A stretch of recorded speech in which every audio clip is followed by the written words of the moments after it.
Et de 3, Viva Technologies reprend ses quartiers Porte de Versailles pour une 3e édition qui aura lieu cette fois en mai. TF1 est partenaire du salon et sera présent avec ses innovations et son pool de start-up.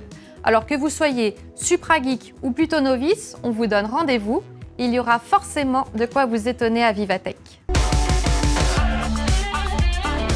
Les 24, 25 et 26 mai prochains, Paris sera la capitale mondiale de la technologie. Viva Technologies, c'est le rendez-vous de tous ceux qui veulent changer le monde avec l'innovation et la technologie. C'est un rassemblement avec plusieurs milliers de startups, avec des représentants de grands groupes, avec des politiques, des journalistes, des investisseurs. Et pendant 3 jours, ils vont se rencontrer, discuter, travailler et voir comment est-ce que la technologie transforme notre société.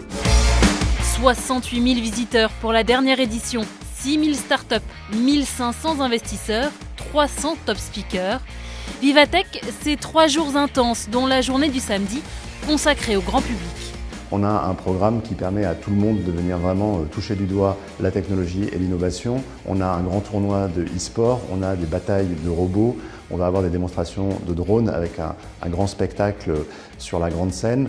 On a aussi un escape game, on a la possibilité pour des étudiants de venir trouver un job. C'est vraiment une dimension qui est très forte parce que le numérique invente de nouveaux métiers et qu'il y a beaucoup d'opportunités à saisir. TF1 est partenaire historique du salon. Il y incarne la partie média avec le Media Lab TF1.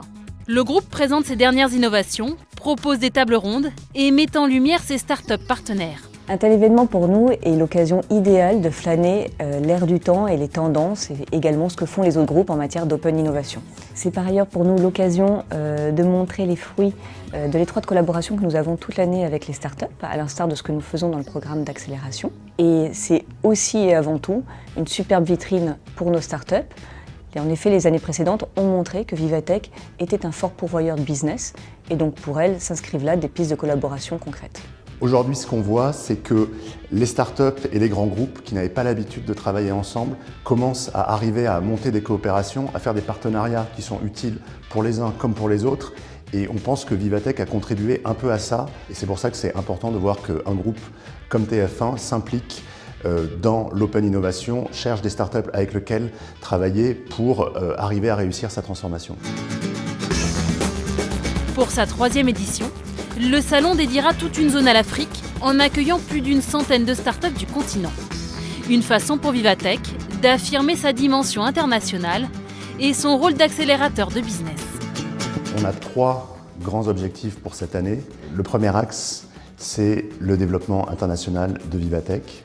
Faire en sorte que tous les pays qui comptent dans le domaine du numérique soient représentés. Faire en sorte que la part de visiteurs qui viennent d'en dehors de France soit la plus importante possible. Notre deuxième axe, c'est tout ce qui est l'expérience, faire en sorte que nos visiteurs, quand ils viennent à Vivatech, ressortent en ayant l'impression d'avoir vécu quelque chose qu'ils n'auraient pas vécu ailleurs. Et notre troisième axe, qui reste l'axe principal depuis le début, c'est vraiment offrir des opportunités de business et faire en sorte que les visiteurs rencontrent les bonnes personnes pour accélérer leur développement.